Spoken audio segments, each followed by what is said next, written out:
اور خواب دیکھے ہو تو ہر کسی سے بیان بھی مت کرو۔ مومن کا دیکھا ہوا خواب اکثر سچ ہوا کرتا ہے۔ حضرت یوسف علیہ السلام جب جیل میں تھے، اب وہاں پر ایک معاملہ پیش آیا۔ وہاں پر 2 قیدی اور بھی ساتھ میں تھے۔ ان دونوں قیدیوں نے ایک بار خواب دیکھا، عجیب و غریب خواب تھا۔ صبح اٹھ کر کے انہوں نے حضرت یوسف علیہ السلام سے کہا، ہمیں ایسا لگتا ہے آپ کا چہرہ دیکھ کر کے آپ بڑے علم والے ہیں، خوابوں کی تعبیر آپ جانتے ہیں، ہمارے خوابوں کی تعبیر بتا دیجیے۔ حضرت یوسف علیہ السلام نے پوچھا کہ کیا ہے خواب بتاؤ۔ ان میں سے ایک نے کہا کہ میں نے کل رات کو دیکھا کہ میرے سر پر روٹیوں کا ایک ٹوکرا ہے اور اوپر سے کوے نوچ نوچ کر کے کھا رہے ہیں۔ اور دوسرے نے کہا میں نے دیکھا ہے کہ انگوروں کے خوشے کو نچوڑ کر کے اس کا رس میں پی رہا ہوں، یعنی انگور کا رس نچوڑ کر کے میں پی رہا ہوں۔ ایک نے دیکھا کہ روٹیوں کے ٹکڑے اس کے سر پر ہیں اور کوے کھا رہے ہیں۔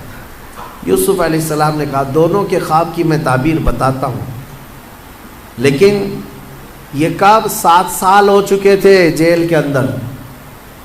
یوسف علیہ السلام نے دونوں کی تعبیر بتائی اور یہ بھی کہا، پہلے تعبیر سن لے، کہا کہ جو انگور کا خوشہ نچوڑ کر کے رس پی رہا تھا، کہا تیرے لیے مبارک ہے، عنقریب تیری آزادی کا پروانہ ہے، تو جیل سے آزاد ہو جائے۔ لیکن تو آزاد ہو جائے تو میرا ایک کام کرنا کہ عزیز مصر بدل چکا ہے، اب بادشاہ جو وقت کا تھا وہ بدل گیا، زلیخا کا شوہر نہیں ہے، اس کے پاس جا کر کے میری بات رکھنا، مجھے ناحق جیل کے اندر رکھا گیا ہے، میری آزادی کی بات رکھنا۔ اس نے کہا ٹھیک ہے۔ دوسرے سے کہا جس کے سر پر روٹیوں کا ٹوکرا تھا اور کوے نوچ نوچ کر کھا رہے تھے، یوسف علیہ السلام نے کہا کہ تیرے لیے بری بشارت ہے کہ عنقریب تجھے پھانسی کی سزا ہوگی۔ اور ہوا ایسی ہی کہ 3 دن نہیں گزرے تھے کہ ایک کی آزادی کا پروانہ سنایا گیا اور دوسرے کی پھانسی کا آرڈر آ گیا۔ یوسف علیہ السلام کا جو یہ علم تھا خوابوں کی تعبیر بتانا، یہ بھی اللہ نے آپ کو معجزے کے طور پر عطا کیا تھا، معجزہ تھا۔ خوابوں کی تعبیر صحیح من عن حضرت یوسف علیہ السلام بتا دیا کرتے تھے۔ میرے عزیزو، خواب جو ہے اس کے بارے میں حدیث پاک میں بھی ہے، مومن کا دیکھا ہوا خواب اکثر سچ ہوا کرتا ہے، بلکہ فرمایا گیا نبوت کا 46واں حصہ ہے۔ مطلب یہ ہے کہ سچائی ہوا کرتی ہے، اور اللہ تبارک و تعالیٰ جب اپنے مومن بندوں کو کسی بات سے الرٹ کرنا چاہتا ہے تو خوابوں کے ذریعے سے انہیں پیغام دیتا ہے۔ لیکن خوابوں کی تعبیر جاننا یہ ہر کس و ناقص کا کام نہیں ہے۔ ایرے غیرے نتھو کھیرے خوابوں کی تعبیر نہیں بتا سکتے۔ خوابوں کی تعبیر ایک علم ہے باضابطہ، اس کے لیے بہت ساری چیزوں کا جاننا ضروری ہے۔ اور خواب دیکھے ہو تو ہر کسی سے بیان بھی مت کرو، فرمایا گیا کہ اس سے بیان کرو جو خوابوں کی تعبیر کا علم رکھتا ہے، عالم دین ہے یا عالم باعمل ہے، اس کے پاس تم اپنے خواب بیان کر سکتے ہو۔ ہر ایک کے سامنے خواب بیان کرنا بھی نہیں چاہیے، مومنوں کو یہ کہا گیا ہے۔ یہاں بیچ میں رک کر کے میں اتنی بات کہہ دوں کہ ضروری نہیں کہ جو کچھ بھی دیکھا جائے وہی چیز نظر آئے، ہر چیز کا کچھ الگ الگ معنی ہوتا ہے۔ حضرت محمد بن سیرین رضی اللہ تعالیٰ مشہور تابعی ہیں، خوابوں کی تعبیر کے امام ہیں۔ آپ سے پوچھا گیا خواب میں اذان دیتے ہوئے دیکھے تو کیا ہے؟ اذان دیتے ہوئے اگر دیکھا تو اس کی تعبیر کیا ہوگی، اس کا معنی کیا ہو سکتا ہے؟ توجہ چاہتا ہوں میں، صرف جھٹ سے ایسی ہی تعبیر نہیں بتا دی جائے گی کہ اذان دیتے ہوئے دیکھے، ہاں اس کا معنی یہ ہے۔ پہلے یہ دیکھا جائے گا کہ دیکھنے والا کون ہے۔ خواب دیکھنے والے کے اوپر ڈیپینڈ کرتا ہے، دیکھنے والا کیسا ہے۔ تو 2 تعبیریں آتی ہیں اس کی۔ اگر دیکھنے والا شریف آدمی ہے، نیک آدمی ہے، تو اس کا مطلب یہ ہے کہ عنقریب وہ حج پر جائے گا۔ اذان دیتے ہوئے دیکھا یا سنا اور وہ بھی قرآن کی آیت سے انہوں نے ثابت کیا. وَأَذِّن فِي النَّاسِ بِالْحَجِّ. اذان دیتے ہوئے اگر نیک آدمی نے دیکھا پابند صوم و صلاۃ ہے تو اس کا معنی ہے کہ وہ حج پر جائے گا. اور اگر فاسق و فاجر ہے، بے عمل ہے، اس نے دیکھا اذان دیتے ہوئے تو اس کا معنی یہ ہے کہ عنقریب وہ چوری میں پکڑا جائے گا. زمین آسمان کا فرق ہے تعبیروں میں. ایک ہی اذان ہے، دیکھنے والے کے اوپر ڈیپینڈ کرتا ہے. ایک حج پہ جا رہا ہے اور ایک جیل جا رہا ہے، چوری میں پکڑا جائے گا. اس کو بھی انہوں نے قرآن کی آیت سے ثابت کیا. فَأَذَّنَ مُؤَذِّنٌ أَيَّتُهَا الْعِيرُ إِنَّكُمْ لَسَارِقُونَ. قرآن پاک میں یہ دونوں جگہ پر اذان کا لفظ آیا. اسی طرح سے ایک اور بات میں عرض کر دوں. حضرت زبیدہ خاتون جو خلیفہ ہارون رشید کی بیوی ہیں، انہوں نے ایک رات خواب دیکھا تھا، بہت بھیانک خواب دیکھا. بہت سارے مرد مل کر کے ان کی عزت لوٹ رہے تھے، عصمت دری کر رہے تھے. وہ ڈر گئی صبح اٹھ کر کے. یہ وہی زمانہ ہے جب حضرت محمد بن سیرین موجود تھے. زبیدہ خاتون نے اپنی ایک خادمہ کو بلایا اور کہا حضرت محمد بن سیرین کے پاس جا، ایک خواب کی تعبیر پوچھ کر کیا، لیکن یہ کہنا کہ تو نے دیکھا خواب. عیب ہے نا، بادشاہ کی بیوی اگر ایسا خواب دیکھی ہے تو شرمندگی کی بات ہے کہ کیا کیا دیکھتی ہے خواب میں، لوگ باتیں بنائیں. تو خادمہ سے کہا کہنا کہ تو نے دیکھا. وہ گئی خادمہ اور جا کر کے حضرت محمد بن سیرین سے کہتی ہے کہ حضور کل رات میں نے ایک بھیانک خواب دیکھا ہے. کہا کیا دیکھا؟ کہا بہت سارے مرد مل کر میری عزت لوٹ رہے تھے، عصمت دری کر رہے تھے. تو حضرت محمد بن سیرین نے خواب پورا سننے کے بعد پوچھا تو کیا کرتی ہے؟ تو کیا کرتی ہے؟ تو اس نے کہا میں کنیز ہوں، دربار کی کنیز ہوں، خادمہ ہوں. حضرت محمد بن سیرین ہنسنے لگے. کہا تیری حیثیت ہی نہیں، تو یہ خواب دیکھ ہی نہیں سکتی، تو نے نہیں دیکھا یہ خواب، جھوٹ بول رہی ہے، جھوٹ بول رہی ہے. اس نے کہا آپ کو اس سے کیا مطلب؟ کہا بتا صحیح کس نے دیکھا، میں تعبیر بتا دوں. اس خادمہ نے کہا آپ نے تو پکڑ لیا ہے، یہ میری ملکہ زبیدہ خاتون نے دیکھا. تو حضرت محمد بن سیرین نے کہا ٹھیک ہے جاؤ اپنی ملکہ اپنی زبیدہ سے یہ بشارت دے دینا کہ اس خواب کی تعبیر کوئی گھناؤنی نہیں ہے، عنقریب وہ ایک ایسا کام کرے گی جس سے پوری امت فائدہ اٹھائے گی، نیک کام کرے گی. اور اس خواب کی تعبیر ہی ہے کہ زبیدہ خاتون نے دریائے دجلہ سے لے کر عرفات کے میدان تک ایک نہر بنائی حاجیوں کے پانی پینے کے لیے. ہاں ایک نہر زبیدہ خاتون نے اپنے پیسوں سے بنوائی تھی. حاجی عرفات کے میدان میں بڑے پیاسے ہوتے تھے، وہاں پانی کا انتظام نہیں، تو اس نے پانی کا انتظام کروایا. اور وہ نہر زبیدہ کی باقیات اور آثار آج بھی موجود ہیں مکہ میں، آج بھی ہیں. اور جانتے ہیں اس نہر سے 1200 سال تک حاجی پانی پیا کرتے تھے. تو ایک امت، بہت بڑی امت نے نفع اٹھایا. تو خواب کا مطلب یہ نہیں ہے کہ جو دیکھا وہی ہو جائے گا. کبھی کبھار موت کی تعبیر زندگی سے ہے، کسی کے انتقال کی تعبیر اس کی زندگی سے کی جاتی ہے. بہرحال حضرت یوسف علیہ السلام کا یہ معجزہ بھی تھا، خوابوں کی تعبیر آپ بیان کرتے. ان دونوں کی تعبیر بیان کی آپ نے، وہ دونوں صحیح نکلے. لیکن ہوا یہ کہ جو آزاد ہوا بندہ وہ باہر آیا، موج مستی میں بھول گیا، یوسف علیہ السلام کی بات عزیز مصر تک پہنچانا بھول گیا. قرآن کہتا ہے فَأَنْسَاهُ الشَّيْطَانُ، شیطان اس کو بھلوا دیا. اور اس پر اور 7 سال گزر گئے. یوسف علیہ السلام کے 14 سال جیل کے، 14 سال قید کے. پھر ایک وقت ایسا آیا کہ جو مصر کا بادشاہ تھا اسی نے خواب دیکھا.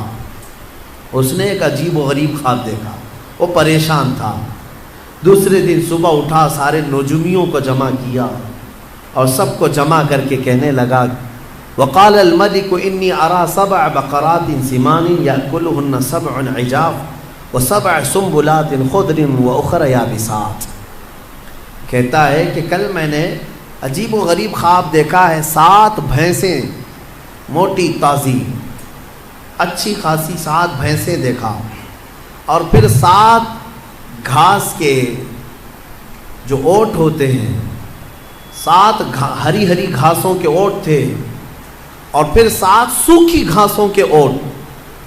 اس کا مطلب کیا ہے؟ کیا ہو سکتا ہے؟ ہاں، بادشاہ کے دربار میں چاپلوس بہت سارے ہوتے ہیں، اٹکل پچھو مارتے رہتے ہیں، ادھر کا ہو سکتا ہے ادھر کا ہو سکتا ہے، لیکن بادشاہ کو کوئی بات جمی نہیں، یہ بھی نہیں سمجھ میں آ رہا ہے، یہ بھی نہیں سمجھ میں۔ اس دربار میں وہ جیل سے چھوٹا ہوا آدمی موجود تھا، اس کو یاد آ گیا کہ جیل میں ایک شخص ہے جو خوابوں کی تعبیر بتاتا ہے۔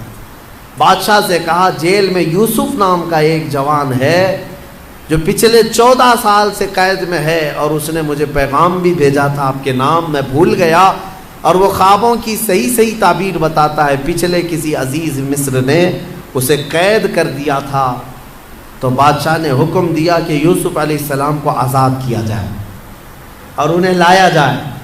یوسف علیہ السلام کو آزاد کیا گیا اور دربار شاہی میں لایا گیا، تو آپ کا جو عزیز مصر تھا اس نے اپنا خواب بیان کیا، تو یوسف علیہ السلام نے خواب کی سچی تعبیر یوں بتائی، کہا کہ اے بادشاہ، اے عزیز مصر، اس خواب کی تعبیر یہ ہے کہ اگلے آنے والے 7 سال تمہارے خوشحالی کے ہوں گے، بہت خوشحالی ہوگی، اور ہر جگہ ہریالی سبزے ہوں گے، اور پھر اس کے بعد 7 سال ایسے آئیں گے جس میں قحط پڑ جائے گا، کوئی زمین میں سبزہ نہیں ہوگا، یہاں تک کہ لوگ بھوکے پیاسے مرنے لگ جائیں گے۔ لہٰذا تیرے لیے یہ حکم ہے کہ یہ اگلے جو 7 سال آئیں گے اس میں سارا غلہ جمع کر لے، اور سارا اپنے لیے محفوظ ٹھکانہ بنا لے، تاکہ جب قحط کے سال آئیں تو یہ جمع شدہ غلہ اپنی رعایا میں تقسیم کیا جا سکے۔ یہ خواب کی تعبیر۔ بادشاہ کو بات سمجھ میں آ گئی کہ ہاں بالکل یہ تعبیر درست ہو سکتی ہے۔ اس نے پھر محسوس کیا کہ 1 سال کے بعد ہی مصر میں ہریالی، سبزے کی فراوانی، اناج، غلہ، کثرت سے برکت۔ تو بادشاہ کو سمجھ میں آ گیا کہ میری خواب کی تعبیر صحیح ہے۔ پھر 7 سال اس نے یوسف علیہ السلام کے کہنے کے مطابق غلہ جمع کرنا شروع کیا، خوب جمع کیا، وافر مقدار میں ساری چیزیں جمع ہوئی۔ 7 سال گزرنے کے بعد پھر قحط سالی کا دور شروع ہوا، سوکھا پڑ گیا، زمینیں کچھ نہیں اگاتی تھی، بارشیں رک گئی۔ پھر جب لوگ قحط سالی میں پریشان ہو کر بھوکے گھومنے لگے، یہاں تک کہ لوگوں کے پاس جو تھا سب بیچ دیا، لوگوں نے گھر بیچ دیے، جائیدادیں بیچ دی، زمینیں بیچ دی، حتیٰ کہ اپنے آپ کو بھی بیچ دیا لوگوں نے۔ بادشاہ اس وقت جو جمع کیا ہوا تھا وہ اب تقسیم کرنا شروع کرتا ہے۔ اب یوسف علیہ السلام کی بتائی ہوئی تعبیر من و عن جب صحیح ثابت ہوئی، تو بادشاہ نے حضرت یوسف علیہ السلام کو وزیر اعظم بنا دیا، اپنے دربار کا خاص وزیر بنایا۔ اور قرآن میں مولا فرماتا ہے کہ ہم نے یوسف کو کہاں سے کہاں پہنچایا۔ یہ سفر یوسف ہے، دیکھنا ہے میرے عزیزوں۔ ابھی اور میں آپ کو آگے بتاتا ہوں کہاں سے یوسف علیہ السلام چلے۔ زندگی میں کیا آتا ہے اور کیا جاتا ہے تم کبھی فیصلہ نہیں کر سکو گے۔ یوسف علیہ السلام وزیر اعظم کے منصب پر قائم ہوئے، اور پھر جب قحط سالی کا دور شروع ہوا تو وہ وقت بھی آیا کہ جب لوگ بھوکے پیاسے بادشاہ کی طرف آتے، بادشاہ غلہ اور اناج تقسیم کرتا۔ ادھر یعقوب علیہ السلام کے جو 10 بیٹے تھے وہ اپنے گاؤں میں بھی قحط سالی کے شکار ہو چکے تھے، اور جب انہیں خبر پہنچی کہ مصر کے بادشاہ سے غلہ اور اناج تقسیم ہو رہا ہے، تو انہوں نے حضرت یعقوب علیہ السلام سے کہا اچھا وہاں پر ایک مسئلہ یہ ہو گیا تھا، یوسف علیہ السلام کے جانے کے کچھ سالوں بعد یعقوب علیہ السلام کے گھر ایک اور بیٹے کی ولادت ہوئی جن کا نام بنیامین تھا، بنیامین۔ اب یعقوب علیہ السلام ان کو اپنے قریب رکھنے لگے، وہ سب سے چھوٹے تھے، یوسف علیہ السلام کے بدل ان سے محبت کرتے تھے، لیکن 10 بھائیوں نے اب حسد نہیں کیا، کہا چھوڑو جانے دو، اب دوسری بار کریں گے تو کچھ اور پلٹ نہ جائے۔ پہلی مرتبہ کیا تھا، پلٹ گئے، باپ سے دور ہو گئے تھے، لیکن 10 لوگ یعقوب علیہ السلام کے پاس آتے ہیں، کہتے ہیں کہ اب کیا کریں؟ یعقوب علیہ السلام نے کہا جاؤ عزیز مصر سے ہمارے حصے کا بھی غلہ لے آؤ۔ جب وہ پہنچے تو یہاں پر بادشاہ کے دربار میں آئے، میرے عزیز تو کافی سال کا عرصہ گزر چکا ہے، کئی سال گزر گئے، تقریباً 25 سے 30 سال کا عرصہ گزر گیا ہوگا، اور اس وقت وہ آئے، یوسف علیہ السلام کو انہوں نے نہیں پہچانا۔ یوسف علیہ السلام ہر ایک کے چہرے کو غور سے پہچانتے تھے، اچھے سے جانتے تھے، یہ میرے بھائی ہیں۔ انہوں نے کہا کہ ہمیں غلہ دے دیا جائے ہمارے حصے کا۔ یوسف علیہ السلام نے کہا کتنے لوگ ہیں تمہارے گھر میں؟ کہا ہم 10 ہیں، ہمارے باپ ہیں۔ کہا اور بھی ہے؟ کہا ہاں ایک چھوٹا بھائی ہے ہمارا۔ یوسف علیہ السلام کو اس بات کی خبر تھی کہ ان کے ایک چھوٹے بھائی کی ولادت ہوئی ہے اور باپ انہیں زیادہ چاہتے ہیں۔ یوسف علیہ السلام نے کہا تمہیں غلہ اور اناج اس وقت تک نہیں دیا جائے گا جب تک وہ چھوٹا بھائی بھی نہیں آئے گا، جاؤ اس کو ساتھ لے آؤ۔ وہ سب کھڑے رہے اور کہا کہ یہ تو نہیں ہوگا، ہمارے باپ بھیجیں گے نہیں۔ کہا کیوں نہیں بھیجیں گے؟ کہا اس سے پہلے ہمارے ایک بھائی کے ساتھ حادثہ ہوا ہے۔ وہ بتا رہے یوسف علیہ السلام کو، یوسف علیہ السلام سے وہ کہہ رہے ہیں اس سے پہلے ہمارے بھائی کے ساتھ ایسا حادثہ ہوا ہے، اب ہمارے باپ نہیں بھیجیں گے۔ حضرت یوسف علیہ السلام نے کہا نہیں بھیجیں گے تو غلہ نہیں دیں گے ہم، جب تک وہ نہیں آئے گا نہیں دیں گے، واپس جاؤ۔ واپس بھیج دیا۔ روتے ہوئے آئے، اپنے باپ سے کہا، یوسف علیہ السلام یہ یعقوب علیہ السلام سے کہا بادشاہ کا وزیر اعظم بڑا سخت ہے، وہ کہتا ہے کہ جب تک آپ اپنے اس چھوٹے شہزادے کو نہیں بھیجیں گے۔ حضرت یعقوب علیہ السلام پھر رونے لگے کہ تم پہلے کی طرح ویسی کرو۔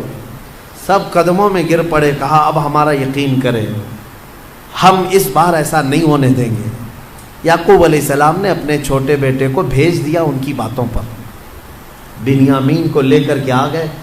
یہ 10 بھائی لے کر کے آئے، جب پہنچے یوسف علیہ السلام کے پاس، کہا دیکھو یہ ہمارا چھوٹا بھائی ہے، آپ کے حکم پر ہم اسے لے آئے۔ کہا ٹھیک ہے، سب کا حصہ دے دیا جائے گا۔ یوسف علیہ السلام خود ہی اناج تقسیم کر رہے تھے، غلہ تقسیم کر رہے تھے، تو غلہ تقسیم کرتے کرتے آپ نے سونے کی کھٹوری تھی وہ بنیامین کے تھیلے میں ڈال دیا۔ یوسف علیہ السلام نے خود ہی ڈال دیا۔ سب کو جو جو غلہ تقسیم ہو رہا تھا سبوں نے لے لیا۔ اب وہ سونے کی کھٹوری چھوٹے بھائی کے غلے میں چلی گئی۔ ابھی یہ بھائی باہر نکلے تھے، وزیر اعظم یوسف علیہ السلام نے اعلان کر دیا کہ بادشاہ کے شاہی خزانے کی کھٹوری چوری ہو گئی ہے، سب کی تلاشی لی جائے۔ سب کو روک دیا گیا، ناکہ بندی ہو گئی۔ اب تلاشی لینے لگے سپاہی، تو یہ 10 اور 11 بنیامین، ان کی تھیلی میں وہ کھٹوری مل گئی۔ سپاہی پکڑ کر کے لائے، یوسف علیہ السلام کے پاس پیش کیا کہ ان کی تھیلی میں یہ کھٹوری تھی۔ یوسف علیہ السلام نے ان کو پکڑ لیا اور کہا تم جا سکتے ہو، یہ نہیں جا سکتا۔ وہ رونے لگ گئے، کہا اس سے پہلے ہمارے بھائی کے ساتھ حادثہ ہوا تھا اور اس کی جدائی کے غم میں ہمارے باپ روتے روتے آنکھیں گنوا چکے ہیں، اب یہ دوسرا بھی ہم بڑی منت سماجت کے بعد اپنے باپ سے بول کر لائے تھے، اگر آپ ان کو نہ بھیجیں گے تو ہمارے باپ کا انتقال ہو جائے گا، ہمارے باپ پر آپ رحم فرمائیں، ہمیں بھیج دیں۔ یوسف علیہ السلام نے کہا نہیں بھیجا جائے گا، نہیں بھیجا جائے گا، کھٹوری ان کے تھیلی میں ملی ہے۔ تو وہ سب کے سب وہیں جمے کھڑے رہ گئے۔ یوسف علیہ السلام نے کہا کہ ایک صورت ہے کہ جاؤ اپنے باپ کو بھی ساتھ میں لے آ جاؤ، اپنے باپ کو ساتھ میں لے آؤ، اس کے بعد تمہارا یہ بھائی بھی آزاد ہو جائے گا۔ لیکن جانے سے پہلے یہ 10 ابھی بھی پہچان نہیں رہے، اتنا معاملہ ہو گیا، پہچان نہیں رہے اپنے بھائی کو۔ یوسف علیہ السلام اپنے باپ کی بارے میں ان بھائیوں سے سنتے رہے تو دل میں درد بھی ہوتا ہے، اتنے سالوں سے اپنے باپ سے دور ہیں۔ جب وہ جانے لگے تو یوسف علیہ السلام نے اپنا جبہ اتار کر کے دیا، کہا کہ یہ لے جانا اپنے باپ کے چہرے پر ڈال دینا۔ یوسف علیہ السلام نے اپنے بھائیوں سے کہا کہ یہ لے جاؤ اپنے باپ کے چہرے پر ڈال دینا۔ اس قرآن میں ہے یہ آیت، اللہ تبارک و تعالیٰ نے فرمایا ہے فلما جاء البشیر القاہ علی وجہہ فارتد بصیرا. یہ 13ویں پارے میں کل ہم یہ تلاوت کریں گے سورہ یوسف کا جو بقیہ حصہ ہے. تو یوسف علیہ السلام نے یہ جبہ دیا اور کہا کہ لے جاؤ. اب یہ بھائی لے کر کے چل پڑے. جب وہ بیچ راستے میں پہنچے تھے، یعقوب علیہ السلام اپنے گھر میں اپنی بیوی وغیرہ کو بلا کر کہتے ہیں بے قراری ہو رہی ہے، مجھے بے چینی ہو رہی ہے. کہا کس چیز کی؟ کہا مجھے یوسف کی خوشبو آ رہی ہے. انی لاجد ریح یوسف، میں یوسف کی خوشبو سونگھ رہا ہوں. تو لوگوں نے کہا آپ پرانے خیالات میں ہیں، ہمیشہ یوسف یوسف کرتے رہتے ہیں، کہاں اتنے سالوں کے بعد یوسف کی خوشبو آ رہی ہے آپ کو؟ میرے عزیزو، ایک نبی دوسرے نبی کی خوشبو محسوس کر رہے ہیں. بھائی جب قریب آئے تو اب قرآن میں ہے کہ یہ 10 بھائیوں نے وہ جبہ لا کر یعقوب علیہ السلام کے چہرے پر ڈال دیا. فارتد بصیرا، قرآن کہتا ہے یعقوب علیہ السلام کی آنکھیں روشن ہو گئی، بینائی لوٹ آئی. پھر بھائیوں نے کہا کہ ہمارے ساتھ ایسا ایسا معاملہ ہوا ہے. تب پھر یعقوب علیہ السلام نے کہا کہ ارے تم سب لوگ اس قدر غلطی کر چکے ہو، خطا کر چکے ہو، تمہیں پتہ نہیں جو وزیر اعظم ہے وہ میرا بیٹا یوسف ہے. یوسف ہے. سب کے سب باپ کے قدموں میں جھک گئے اور معافی طلبی کی. اور حضرت یعقوب علیہ السلام نے کہا ایسے نہیں، چلو یوسف کے پاس چلتے ہیں. حضرت یعقوب علیہ السلام ان 10 بیٹوں کو لے کر کے آئے. جب یہاں پہنچے تو وہ بادشاہ وقت عزیز مصر کو یوسف علیہ السلام نے اپنا پورا واقعہ سنا دیا کہ میرے ساتھ بچپن کے ساتھ کیا ہوا تھا، اور یہ وہ 10 لوگ ہیں جنہوں نے مجھے کنویں میں ڈالا تھا. اب وہ آ رہے ہیں، اللہ نے مجھے نبوت عطا فرمائی ہے. یوسف علیہ السلام نے عزیز مصر کو بتایا. جیسے ہی یعقوب علیہ السلام مصر کی سرزمین پر پہنچے 10 بیٹوں کو لے کر، ایک بیٹے بنیامین وہیں تھے اور ایک عزیز مصر بھی وہاں پر تھا. تو سب کے سب جب یوسف علیہ السلام کے پاس آئے تو دیکھتے ہی یعقوب علیہ السلام اور ان کے 11 بیٹے اور عزیز مصر سب کے سب یوسف علیہ السلام کے لیے سجدے میں گر گئے. یہ تعظیم کا سجدہ تھا، عبادت کا سجدہ نہیں. تعظیم کے لیے سجدے میں گر گئے. اور اس کے بعد سبوں نے سر اٹھایا تو یعقوب علیہ السلام نے کہا بیٹا بچپن میں جو تو نے خواب دیکھا تھا اس کی یہ تعبیر ہے. تو نے دیکھا تھا نا کہ 10 ستارے، ایک چاند اور ایک سورج تجھے سجدہ کر رہے ہیں. یہ 10 تارے تیرے بھائی ہیں اور ایک سورج میں ہوں اور ایک چاند یہ عزیز مصر ہے. انی رأیت 11 کوکبا، 11 ستارے جو تجھے سجدہ کر رہے ہیں وہ تیرے 11 بھائی ہیں. ایک سورج یہ یعقوب علیہ السلام، ایک چاند یہ عزیز مصر. اللہ تبارک و تعالیٰ نے تیرے خواب کی تعبیر پوری فرمائی. اب اس کے بعد عزیز مصر اس پد سے، اس منصب سے بھی ہٹ گیا. اب یوسف علیہ السلام کو مصر کی بادشاہت عطا فرمائی. کہاں سے نکلے تھے؟ سفر یوسف کو یاد کرو. یہ رب تبارک و تعالیٰ کی حکمت کے فیصلے ہیں. قرآن میں مولا فرماتا ہے وَكَذَلِكَ مَكَّنَّا لِيُوسُفَ فِي الْأَرْضِ، اس طرح ہم نے یوسف کو زمین میں قرار دیا اور ہم جسے جہاں چاہتے ہیں وہاں بٹھاتے ہیں. تُعِزُّ مَن تَشَاءُ وَتُذِلُّ مَن تَشَاءُ، وہ مولا جسے چاہے عزت عطا کرے، تو جسے چاہے ذلت عطا کرے. رب تبارک و تعالیٰ نے یوسف علیہ السلام کو ان تمام مقامات سے گزارا. اس میں ہمارے لیے کئی عبرت کی چیزیں ہیں، کئی حکمت کی چیزیں ہیں. زندگی میں کچھ چیزیں ایسی مشقت کی آتی ہیں، اس کا مطلب یہ نہیں کہ وہ ہمیشہ رہ جائیں. کبھی یوسف علیہ السلام کنویں میں ہمیشہ نہیں رہے، کبھی یوسف علیہ السلام زلیخا کے گھر میں ہمیشہ نہیں رہے، کبھی یوسف علیہ السلام جیل میں بھی ہمیشہ نہیں رہے. ہر جگہ ایک نئی صبح آنی ہے، ایک نئی صبح آنی ہے. آج اگر چاند کو گہن لگا ہے تو کل چھٹنا بھی ہے. آج اگر مسلمانوں پر ظلم و ستم کے پہاڑ ڈھائے جا رہے ہیں، کل انشاءاللہ صبح طلوع ہوگی، کل صبح طلوع ہوگی. وہ روشنی پرچم اسلام کی لہرائے گی ضرور. سنا ہے قدسیوں سے میں نے کہ وہ شیر پھر ہوشیار ہوگا. میرے عزیزو، ہمارے بزرگ فرمایا کرتے، خاص طور پر مجھے نصیحت کے طور پر ہمارے ایک بزرگ عالم دین تھے، انہوں نے کہا تھا، عورتیں بہت ساری شکایت لے کر ان کے پاس روتی ہوئی آئی تھی، تو انہوں نے کہا تھا کہ تمہیں پتہ ہے ٹرین میں بیٹھتے ہو، سفر کرتے ہو، ٹرین میں سفر کرتے ہو تو ٹرین کبھی کبھار ٹنل میں جاتی ہے، ممبئی جانے والوں کو پتہ ہوگا اکثر کہ وہ ٹنل کے اندر سے ہو کے جاتی ہے، گوفا جو ہوتا ہے پہاڑ کے بیچ میں سے اندر گھس جاتی ہے اور پھر باہر نکلتی ہے۔ تو جیسی ٹرین ٹنل میں جاتی ہے، اندھیرا، کچھ نظر نہیں آتا، کچھ نظر نہیں آتا، جاتی ہے نا ٹرین پہاڑ کے اندر سے ہو کے، گوفے کے اندر سے، غار میں سے ہو کے جاتی ہے، جو کھود کے بنایا گیا سرنگ ہے، تو اس سرنگ میں جیسی ٹرین جاتی ہے اندھیرا ہو جاتا ہے، لیکن تم سب کے سب بیٹھے کیوں رہتے ہو ٹرین میں؟ جب اندھیرا ہو جائے تو گھبرا کر کے اتر کیوں نہیں جاتے؟ بھاگتے کیوں نہیں ادھر سے ادھر؟